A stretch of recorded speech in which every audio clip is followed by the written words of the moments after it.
Hello everyone, I hope you're doing okay. Today I'm bringing you a video in which I'm going to explain to you a way that I've been getting back into learning Spanish, and in a later bit of the video I'm going to talk to you about me and Spanish basically, but first I wanted to explain what I'm doing on screen. I have been watching quite a few videos about learning Spanish, the best tips, etc. And one thing that I had not thought about was journaling to learn a language, and it's the exact same thing as saying you should write down, you should have some output in the language you're learning, but using the word journaling to frame it was very good for my brain because I'm like, writing random essays, that's not fun. Journaling, on the other hand, that sounds right up my alley.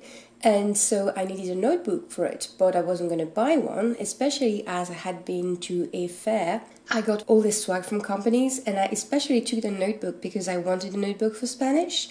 The thing is, I didn't want to have the name of the company on top of it, so I scanned a postcard I got from Postcrossing. Postcrossing is a website that lets you send a postcard to a random person in any country in the world and receive a postcard in exchange. But I didn't want to glue down the actual postcard because I love the stamps and the message. So I just made a copy of it at the library on slightly thicker paper, so it mimicked the postcard, and I rounded the corners. I also wanted to remove the pen loop and the little rounded bit of the notebook on the back cover because I didn't like how it sticked out. It took a bit of time to cut it down with my X-Acto knife, but it was relatively easy. I think I'm gonna add either an elastic to close it, or like a ribbon to make it fancy, but I didn't have any specific idea of what I wanted to do at that time, and I wanted to start journaling. Finally, I added on the cover the title I wanted for it, and I had to look up how to say journal in Spanish, and I ended up settling on diario. It just feels like a big thing to have a Spanish title for my Spanish notebook, and I've always enjoyed doing that when I was learning any languages. So I knew exactly what I wanted to write down in that journal, because in videos people say just talk about your day, just talk about whatever, but in my experience I don't really like journaling that way, and I had been watching a TV show called Un Asunto Privado, and I had really enjoyed it and I wanted to talk about it. I think that was the right choice because I didn't have to use any fancy turn of phrases. I didn't have to use any fancy tenses. I could just describe how the characters were, what they made me feel, and how the story was. And I'm saying that especially since in a later entry I do in the journal, I tried to write stuff that were more complicated and above my current Spanish abilities, and it was a bit of not a letdown, but it was frustrating enough that it didn't make me want to write more in the journal, so I learned from that. And Asunto Privado is a Spanish TV show from, I think it's 2022 or something like that.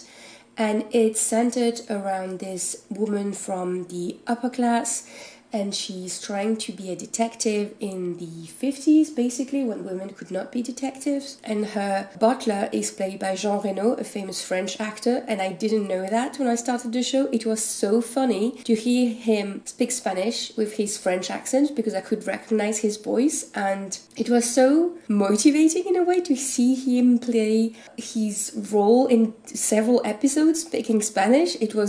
I just loved it. It reminded me of Miss Fisher Murder Mysteries that I love, and all in all, a very enjoyable show. I really loved listening to the Spanish, and I used, I think, French or English subtitles for it. I think sometimes I should have French subtitles rather than English because French and Spanish are Roman languages, and sometimes things make more sense when they're translated into French rather than in English. And I'm sure what I'm writing down is full of mistakes and literal translations, but that's not the point. As a former language teacher, what's important is like I'm making the language my own.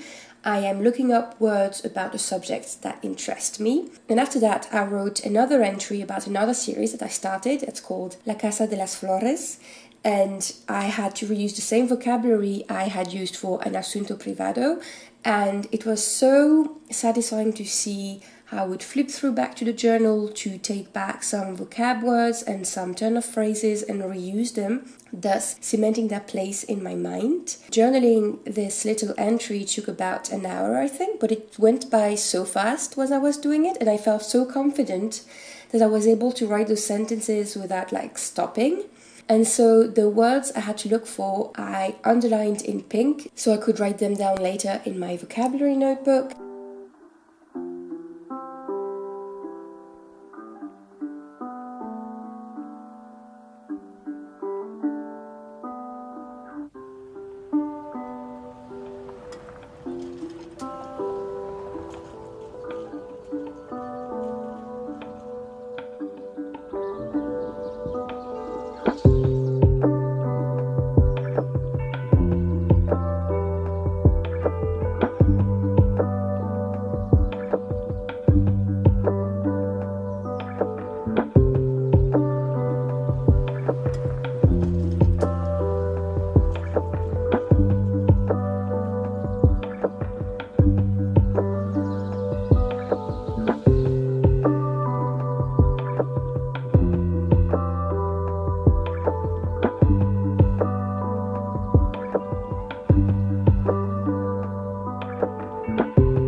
After watching that show, I was a bit in mourning because I wish there had been more seasons of it, but sadly it wasn't the case.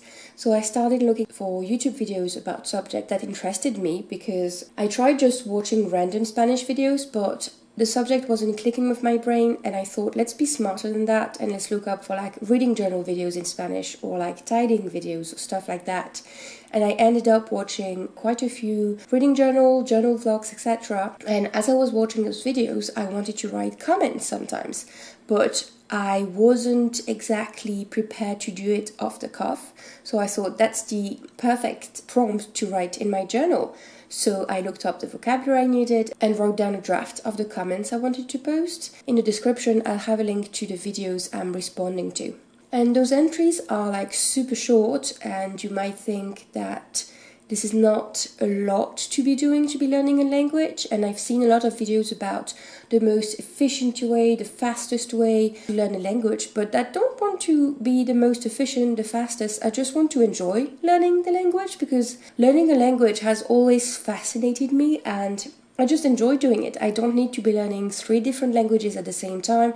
I don't need to be maximizing my time. I just want to have fun learning Spanish. And that's where I'm going to talk to you about language learning and Spanish in particular. As you can tell from my accent, I'm French and English is my second language. In France, the way it worked, at least when I was in school, you would start learning English in the first year of middle school. The second year of middle school, you have to choose a second foreign language. It really depends the school you attend. In mine, you could choose between German and Spanish, and I ended up choosing German because it sounded so fun. Even though I was doing English and German in middle school, I ended up joining the Spanish choir, and I really enjoyed doing it.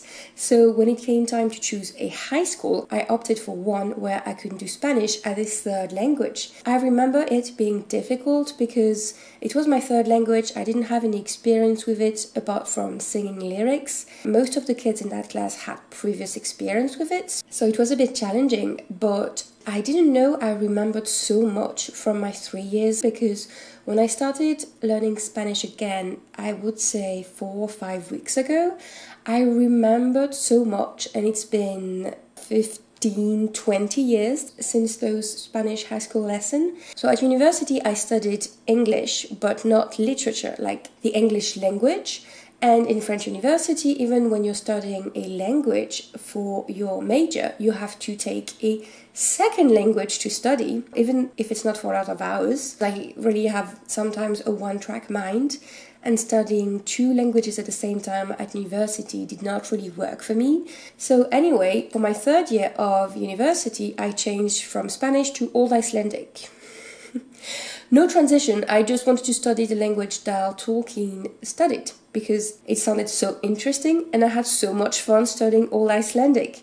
The feeling I had translating a sentence I knew nothing about and discovering it was about, I think about Thor and the carriage he was driving being pulled by goats, I think that's what it was unmatched. And I didn't really give Spanish any second thought, except that when I would watch shows and there would be Spanish bits, I always noticed that I understood a lot of it without the subtitles, but it wasn't enough for me to want to go back to it. Fast forward to last year when I decided to go back into studying Japanese because I always wanted to study Japanese, and I started studying it on Duolingo. I think I did a 150-day streak on there and I enjoyed it, but it was so challenging, and not challenging in a way that made me want to learn more, challenging in a way that made me feel like a complete idiot. So one day I was like, I don't want to lose the mental stimulation of learning a language every day, so I was like, why don't I take a little break from Japanese and go to Spanish?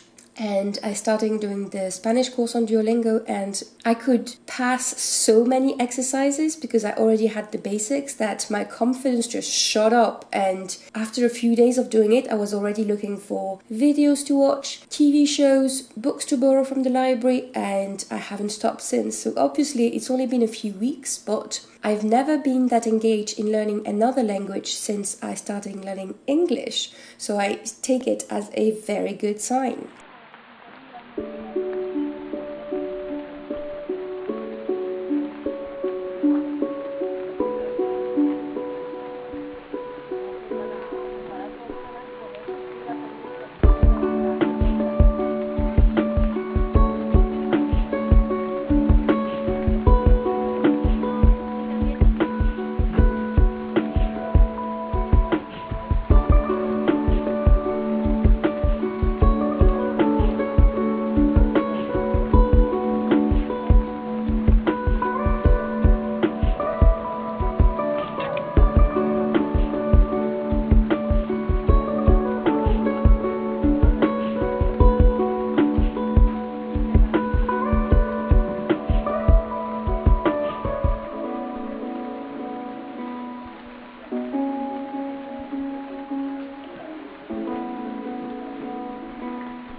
So now we're talking about the journal, and it's been such a nice thing to do. I love having a place where I could just formulate my thoughts in Spanish, and I'm not trying to write in it every day because that's just not how my brain works. I need to have different things going on and only going back to it when I really want it. Obviously, discipline is a great part of learning a language, but I also think I need to make a lot of space for what I want to do. And if sometimes I want to take an hour to write down about TV show and sometimes I only want to take 5 minutes to write a YouTube comment, I should celebrate it because it's still output, it's still me expressing myself in a different language. And I've had someone answer one of my Spanish comments and I'm sure it was full of mistakes, but it felt so thrilling to have communicated with someone in another language, and I've just been enjoying learning Spanish so much. So I'm not only relying on Duolingo, I know there's limits to that app, but the benefit of it, I think, is that you're getting exposure to language every day. You're getting this little push of satisfaction with the gaming aspect of it. And I have several friends on it, and we're all learning different languages. That's what's fun about it. And we're not really in competition with each other, but it's so fun to see that we're trying to learn every day and we can cheer each other on. And here it is. I hope you enjoyed this shorter video. And if you have any Spanish language TV show recommendation, please let me know in the comments. I know I could watch any TV show dubbed in Spanish, but I would rather watch something authentic, either from Spain, Mexico, Ecuador, etc. I watched mainly Spanish videos because that's the Spanish I learned in high school and that's the Spanish I'm most comfortable with at the moment. But lately I've been watching a YouTuber that's from Chile and it's been so fun and not as hard as I thought. So I hope you enjoyed it and I hope you're gonna like coming on this little journey with me. Thank you for watching and I'll see you next time.